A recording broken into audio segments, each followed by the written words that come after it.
Kindergarten, the year I couldn't sit still. My first memory of school is in kindergarten, with Miss G. I remember not being able to take naps. I couldn't focus.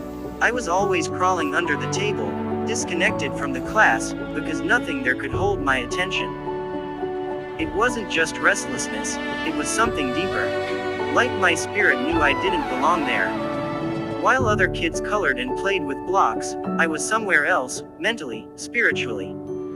I felt like I was watching the classroom from the outside, like I wasn't meant to be there. I wasn't bad, but I was different. The kind of different that no one tried to understand. I didn't feel safe, not because the teacher was mean, Miss G tried. But I always felt something was following me. Something heavy, something dark. That energy was there in the classroom like a cloud nobody else could see. I couldn't sit still for long. And when it came time to nap, I would just lie there with my eyes wide open or crawl under the table, where it felt safer. I didn't know how to be still because everything around me felt like danger. Looking back, I know now that I was already feeling energy. Spiritual energy. I was already sensing things that no 5-year-old should have to process. And nobody noticed, not in a real way. They saw a kid who couldn't sit.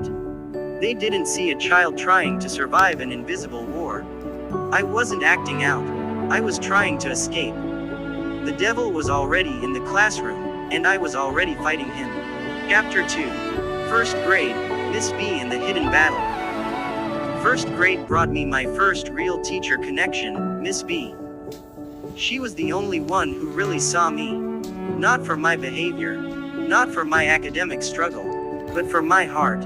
I believe she passed me not because I aced the work, but because she knew something wasn't right. She could feel that I was under some kind of attack. Maybe she couldn't explain it, but she saw that I was battling something no child should carry. Miss B wanted to help me. I truly believe that. But at that age, even I didn't know how to explain what I was experiencing. All I knew was that I was different. I didn't learn like the other kids. I didn't feel like I belonged in the classroom. Something always felt off, like the room was too heavy for my spirit. I could feel the energy of the classroom. The fear, the judgment, the pressure, the confusion. I couldn't block it out. I soaked it in. Miss B tried to reach me, but she was up against something bigger than either of us, something spiritual. And while I passed that grade, it wasn't because I learned the curriculum. It was because she chose to see me. And for a moment, that was enough. But the darkness didn't leave. It followed me into every classroom after that. The devil was still in my classroom. And I was just getting started. Chapter 3. Second grade, the rejection and repetition. Second grade was the year I started to really feel how I was being treated. My teacher, Miss T, treated me differently. Not when people were watching, she waited until no one was looking. I wouldn't call her mean exactly, but she made me feel like I didn't belong. And I knew it.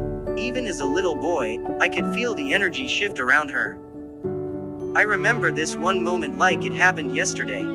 All the kids were getting snacks. But Miss T offered me the leftovers before she even opened the new box. She gave the better snacks to the other kids. I saw what she was doing. And one day, I looked her in the eyes and said, "No thank you." She looked back and said, "Good." That word stuck to me like poison.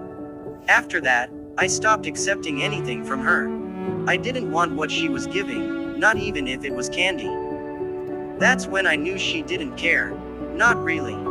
I started doing my homework. But I never turned it in. Not because I was lazy, but because something inside me already knew it wouldn't make a difference. I felt like no matter what I did, it wouldn't change how she looked at me. So what was the point? I would finish my homework, crumple it up, and throw it away. Or I'd leave it in my book bag and say I forgot. But I had done it. I just didn't have the heart to hand it over to someone who didn't believe in me. That year, I was held back. I had to repeat the second grade. The worst memory. During this time, I was being tutored in math and reading.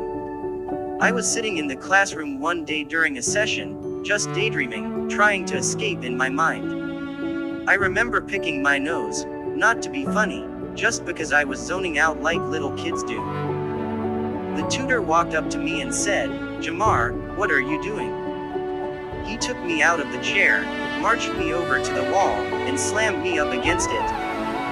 Then, while holding me there, he took my head in his hand and said, "I am sick of you. I don't know what I have to do to get through to you." And with every word, he banged my head into the wall. I didn't cry, I didn't scream. I just went back to my chair and sat down. And no one said anything. No one reported it, no one stood up for me. No one asked if I was okay. I was just a small boy, silently abused in front of a classroom full of students. And the devil smiled, sitting right there in that classroom with me. That year taught me that I wasn't protected. Not by the system, not by the teachers, and not even by the other kids. I started to shut down. And still, no one noticed.